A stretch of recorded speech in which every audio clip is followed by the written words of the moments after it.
Welcome to the book reading session of The Game of Life and How to Play It by Florence Scovel Shrill. Today we are on day 10. कल हमने यहाँ पढ़ा कैसे उन्होंने अपनी life की एक बड़ी सिचुएशन को जैसे उन्होंने गॉड को सरेंडर किया वो कैसे गायब हो गई. It is learning to stand still which seems so difficult for man. I have dealt more fully with this law in the chapter of non-resistance.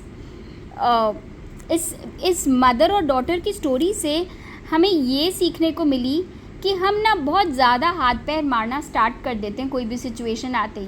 And it is learning to stand still जो उस situation में सबसे difficult लगता है वो सबसे easy होता है. I will give another example of sowing and reaping which came in the most curious way. A woman came to me saying that she had received a counterfeit $20 bill given to her at the bank. She was very disturbed. People at the bank will never acknowledge her mistake. So ये एक और example दे रही है sowing and reaping का, मतलब गलत बीज बोने का. एक लेडी इनके पास आई, वो बहुत परेशान थी. उन्होंने बोला कि पता है आपको, आज बैंक ने मुझे $20 बिल नकली दिया, काउंटरफीट $20 बिल. एंड वो बहुत डिस्टर्ब हो गई थी कि बैंक के लोग कभी भी अपनी मिस्टेक नहीं समझेंगे कि ये बैंक से नकली नोट कैसे निकल सकता है. So I replied, let us analyse the situation and find out why you attracted it. So इनका अप्रोच बहुत अच्छा था कि लेट अस फाइंड आउट कि तुम्हारी लाइफ में आया क्यों. She thought a few moments and then she got her answer. I know it. I sent a friend a lot of stage money just for a joke. So the law had sent us some stage money for it doesn't know anything about jokes. Now I said, now we will call on the law of forgiveness and neutralize the situation. So जब ये situation को याद करने लगी तो उसको याद आया कि अरे उस दिन उसने अपनी लाइफ में एक बार अपनी एक फ्रेंड के साथ मजाक में नकली नोट्स के बंडल उसने अपनी फ्रेंड को दिए थे. तो द ऑथर सेज कि यूनिवर्स को नहीं पता कि आप उस दिन मजाक कर रहे थे कि नहीं, लेकिन हाँ शायद उसकी फ्रेंड ने जब उसको रिसीव किया होगा तो वो बहुत उसका भी सेम रिएक्शन रहा होगा जो आज इनका रिएक्शन है. तो the law does not know your jokes. So हर चीज़ सोच समझ के बोलो और सोच समझ के करो. इसलिए उसके पास ये नकली नोट बैंक से आ गया. Just imagine. सो नाउ इन्होंने रास्ता क्या बताया, we will call on the law of forgiveness और सिचुएशन को हम न्यूट्रलाइज करेंगे. क्रिश्चियनिटी के बारे में यहाँ पर कुछ लिखा है दैट क्रिश्चियनिटी में there is a rule of how to go about it. So I said we call on the law of forgiveness and give thanks that she is under grace and not under law and can not lose this $20 which is hers by divine right. सो यहाँ पर इन्होंने दो चीज़ discuss किया है. इन्होंने accept किया है कि हाँ लॉ के हिसाब से मुझसे गलती हुई है. सो लेकिन अभी ये अंडर ग्रेस है, ये भगवान के अंडर का, she is a child of God, she is under God's law, she is not under any other spiritual laws of the world. तो अभी she can not lose this $20 which is hers. ये उसी के पैसे थे, ये उसे नहीं खो सकती. That is her affirmation that she told. Now go to the bank and tell them that fearlessly that it was given to you by their mistake. She obeyed, and to her surprise they apologized and gave her another bill, treating her more courteously. So knowledge of the law gives man power to rub out his mistakes. Man cannot force the external to be what he is not. If he desires riches, he must be first rich in consciousness. So again this is a very powerful line कि अगर हमें if we want to become rich we have to first be rich in our thoughts, in our behavior. अगर हमारा behavior और हमारी thoughts अभी भी poverty के ही है, गरीबी के ही है, lack के ही है और हम constantly wish list में लिख रहे हैं कि मुझे rich बनना है, तो वो नहीं हो सकता. That is the spiritual law. Man cannot force the external to be what he is not. For example, a woman came to me asking treatment for prosperity. She did not take much interest in her household affairs and her home was in great disorder. So ये बहुत interesting example है. All of us Hindus will be able to deeply relate to it कि हम दिवाली सफाई क्यों करते हैं, दिवाली सफाई का जो कल्चर है ये क्यों बनाया गया है, वो इसलिए नहीं कि आपका घर में एक दिन एक्चुअल में दिवाली के पहले एक एनुअल सफाई हो जाए. That is not the reason. Diwali में हम पूजा करते हैं लक्ष्मी माँ की, who is a goddess of prosperity, and prosperity can not come to a place जहाँ पर क्लटर है. That is the science behind it. So हम घर को क्लीन नहीं करते, हम क्लटर फ्री करते हैं. इतनी पुरानी चीज़ें फेंकते हैं, चीज़ों को ठीक से ऑर्गेनाइज करके ब्यूटीफुल करते हैं, because that is the law. आपके पास प्रॉस्पेरिटी वहीं आएगी. She said to her, if you wish to be rich you must be orderly. So ये जो लेडी इनके पास गई थी उसको रिच होना था, लेकिन उसको अपने घर से कोई लेना देना नहीं था और उसका घर बहुत ज़्यादा मेसी कंडीशन में था. और इन्होंने उसको रिप्लाई किया कि अगर तुम रिच होना चाहती हो यू मस्ट बी ऑर्डरली, मतलब बहुत organised.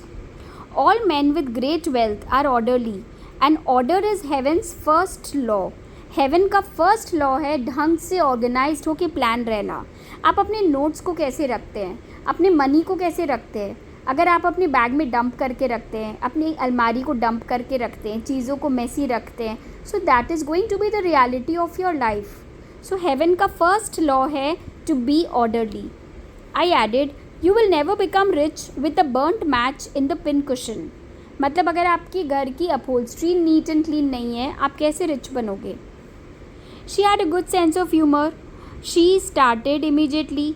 She arranged the furniture, straightened out her drawers, carpet cleaning की, and जैसे ही उसने अपने घर की सब चीज़ क्लीन करके सब चीज़ को organise and spick and span किया, उसके लाइफ में एक बिग फाइनेंशियल डेमोन्स्ट्रेशन हुई, एक एग्जाम्पल हुआ, a gift from a relative. The woman herself became made over and keeps herself keyed up financially by being ever watchful of the external and expecting prosperity, knowing God is a supply. उसके बाद जब जिस दिन उसने ये example देखा कि उसके लाइफ में अचानक से एक रिलेटिव ने एक बहुत ही एक्सपेंसिव सी गिफ्ट दे दी, वो समझ गई कि लॉ ऑफ प्रॉस्पेरिटी वर्क कहाँ से करती है, स्टार्ट कहाँ से होती है. और उस दिन से वो खुद भी अपने आप को बहुत प्रिम एंड प्रॉपर रखती थी एंड अपने घर को भी बहुत ऑर्गेनाइज रखती थी एंड अपने फाइनेंसिस को भी बहुत वॉचफुल रखती थी. So you know, a lot of us who are in the habit of just keeping the money very carelessly, keeping our spaces carelessly, it's very important to create the right energy. Many people are in ignorance of the fact that gifts and things are investments and hoarding and saving leads to loss. ये भी बहुत important है. It is very generic to our culture कि हमारे पास बहुत सारी चीज़ें जो हमारे पास है हम बहुत संजो के रखते हैं. हमें ये लगता है कि इसे जितना बचा के रखो, जितना संभाल के रखो, उतना हम we are saving it. But ideally according to the law, hoarding and saving leads to loss. क्योंकि हम किस लिए सेव कर रहे होते हैं, उस फियर से सेव कर रहे होते हैं that we are going to have to use it some day when we don't have enough. That is the reason why we are saving. So that again comes from a lack thinking, the thinking of lacking. There is that scattereth and yet increaseth, and there is that withhold, but it tends to poverty.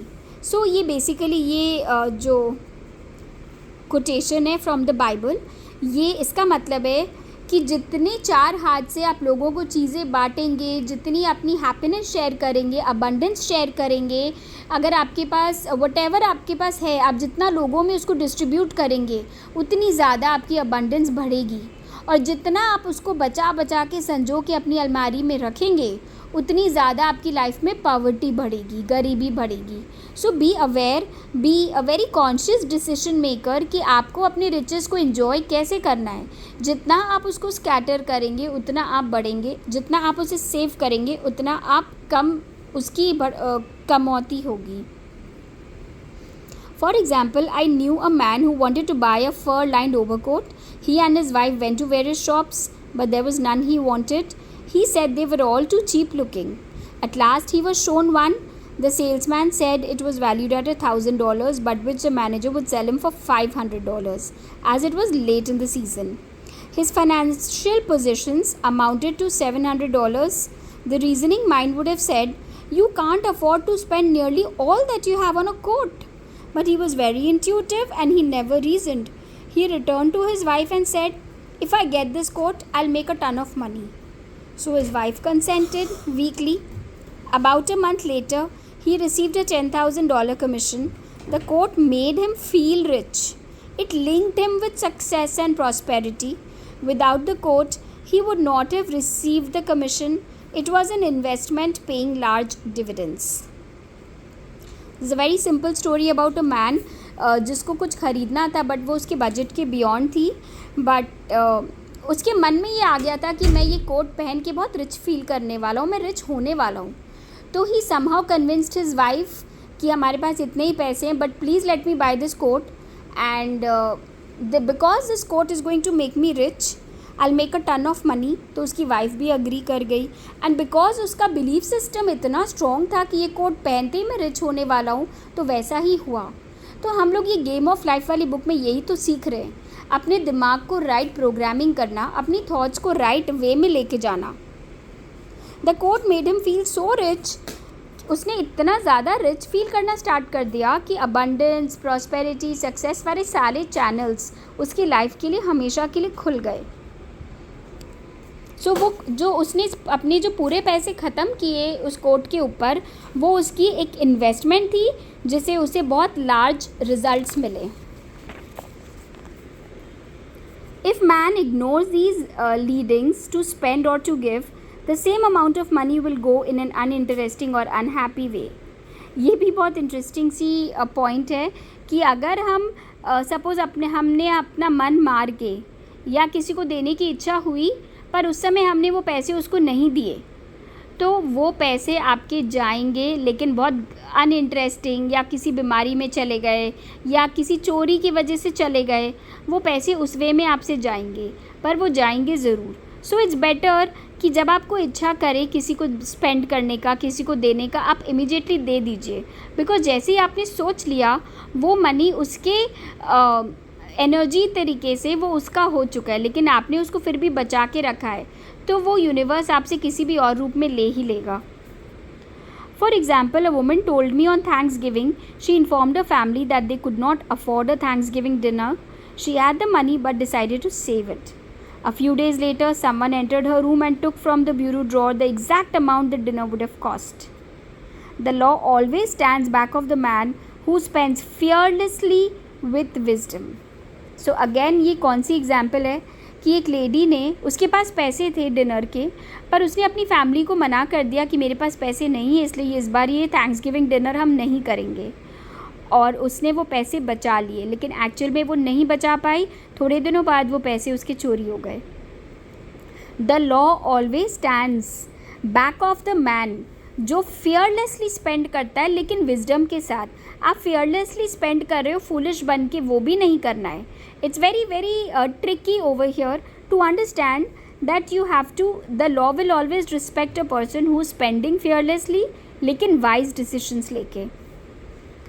For example, one of my students was shopping with her little nephew. The child wanted a toy and she told him she could not afford to buy. She realized suddenly that she was again talking about lack and not recognizing God as her supply. She bought the toy and on her way back home, she picked up in the street the exact amount of money she had paid for it.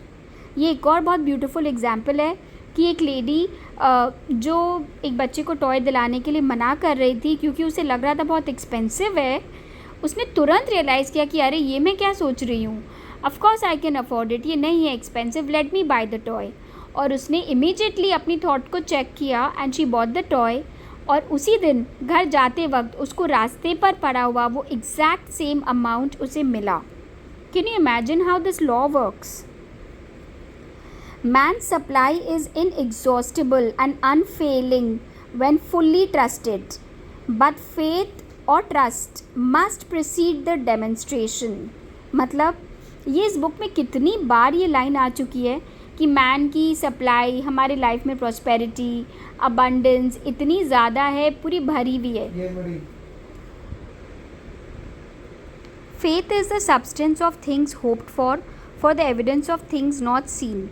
For faith holds the vision steady, the adverse pictures are dissolved and dissipated, and in due season we will reap if we faint not. मतलब कि अगर हम हमारा faith और हमारा trust इतना ज़्यादा होना चाहिए इस फैक्ट पर, तभी हम उस अबंडेंट सप्लाई को एक्सेस कर पाएंगे. अगर हमारे अंदर फेथ ही नहीं है, ट्रस्ट ही नहीं है, अगर हम ऊपर ही ऊपर एफर्म कर रहे हैं without feeling it, without actually realising it, तो it will not work. Faith और trust must precede the demonstration. Demonstration मतलब शो. वो हमारी लाइफ में फिजिकली आने के पहले फेथ और ट्रस्ट होना चाहिए. Jesus Christ brought the good news that there was a higher law than the law of karma, and that law transcends the law of karma. So ये बहुत ही इंटरेस्टिंग है कि जीसस क्राइस्ट ने finally एक good news दी कि law of Karma से भी ऊपर एक लॉ है. मतलब अगर आपने बहुत गलत किया किसी के साथ, और उससे भी बड़ा एक लॉ है कि आपको वो गलत ना फेस करना पड़े. वो क्या है? वो है लॉ ऑफ ग्रेस और फॉरगिवनेस. लॉ ऑफ ग्रेस क्या बोलता है? अगर आप दिल से, आपसे गलती हो गई, आपने उस समय जो भी स्टेट में किया, लेकिन अगर आप दिल से उसके लिए पश्चाताप कर रहे हैं, आप रिपेंट कर रहे हैं, आप दिल से फॉरगिवनेस रोज़ गॉड से मांग रहे हैं, वो कर्मा आपका न्यूट्रलाइज हो जाएगा. आपको उसके लिए रिपेंटेंस हर तरीके से करनी है, आपको गॉड से भी प्रे करनी है, आपको उसके अगेंस्ट आपको फिज़िकली भी कुछ चीज़ें करनी होगी. से फॉर एग्जांपल आपने जिस सेक्टर में आपने मिस्टेक की, उस सेक्टर में आप कुछ डोनेशन करें, चैरिटी करें. आप ये सब चीज़ें करके under the law of grace और द लॉ ऑफ फॉरगिवनेस करके आप लॉ ऑफ कर्मा को डिफीट कर सकते हैं.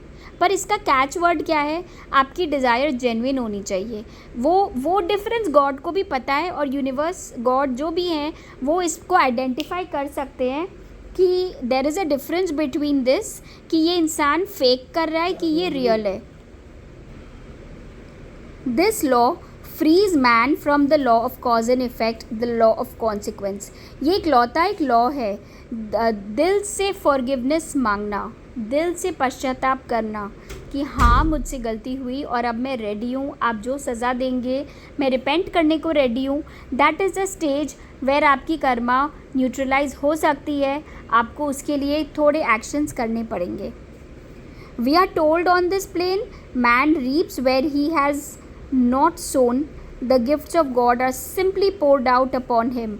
और अगर आपने दिल से रिपेंट किया तो भगवान आपके ऊपर आपकी सारी गलत रॉन्ग डूइंग्स को न्यूट्रलाइज कर देंगे और आपके ऊपर ब्लेसिंग्स भी देंगे. All that the kingdom affords is his. This combined state of bliss awaits the man who has overcome the thought. In the world thought there is tribulation. Be of good cheer, I have overcome the world. Excuse me. The world thought is that of sin, sickness and death. So according to the world, बीमारियाँ होंगी, बुराइयाँ होगी, गलतियाँ होंगी, death होगा, ये सब कुछ होता है इस दुनिया में. लेकिन from a scientific stand point, death could be overcome by stamping the subconscious mind with the conviction of eternal youth and eternal life. ये बेसिकली उसकी एग्जाम्पल दे रहे हैं कि हमने अपने लाइफ में, रियल लाइफ में, हमने अपने आँखों से मिरेकल्स देखे हैं about people who are living only because of the will power.